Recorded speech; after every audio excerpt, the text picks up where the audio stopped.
Zdravo.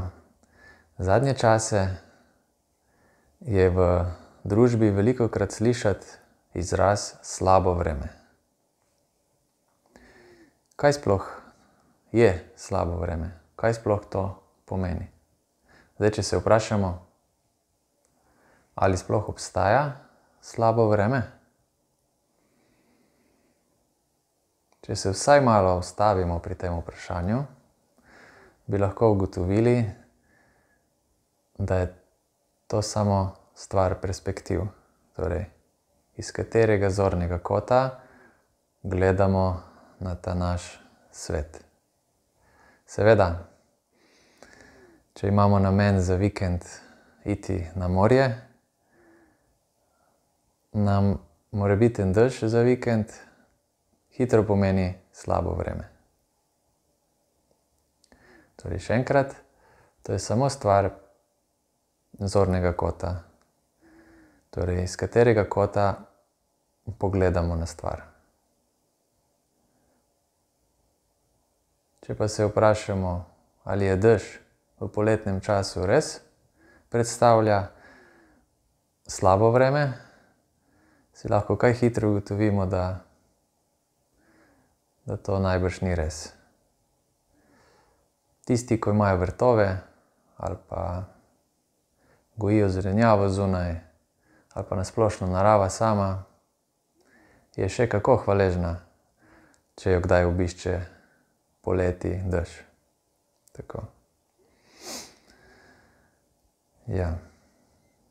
Lahko bi bili bolj previdni pri tem, kako opisujemo naš zunanji svet. Ker beseda slabo, če pogledamo z energetskega stališča, ne prinaša prav najboljših novic. Okej.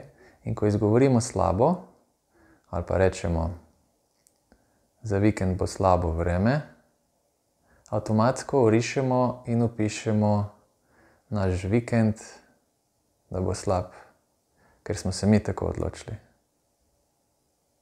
Ker je pač napoved deževna, bo zdaj avtomatsko slabo.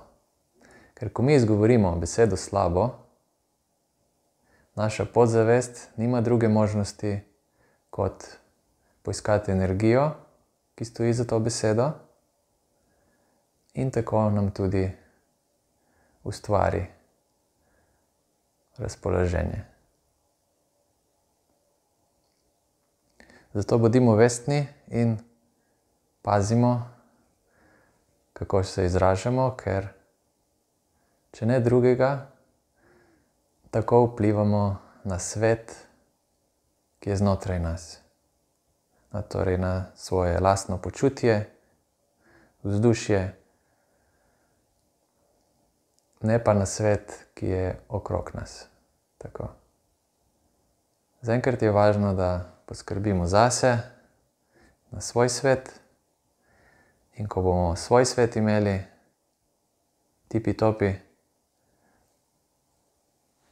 bo zunanja slika našega sveta, notranjega, se hitro poravnala z našim notranjim. Torej, malo smo zašli, ampak zunanji svet je samo slika našega notranjega sveta. Okej?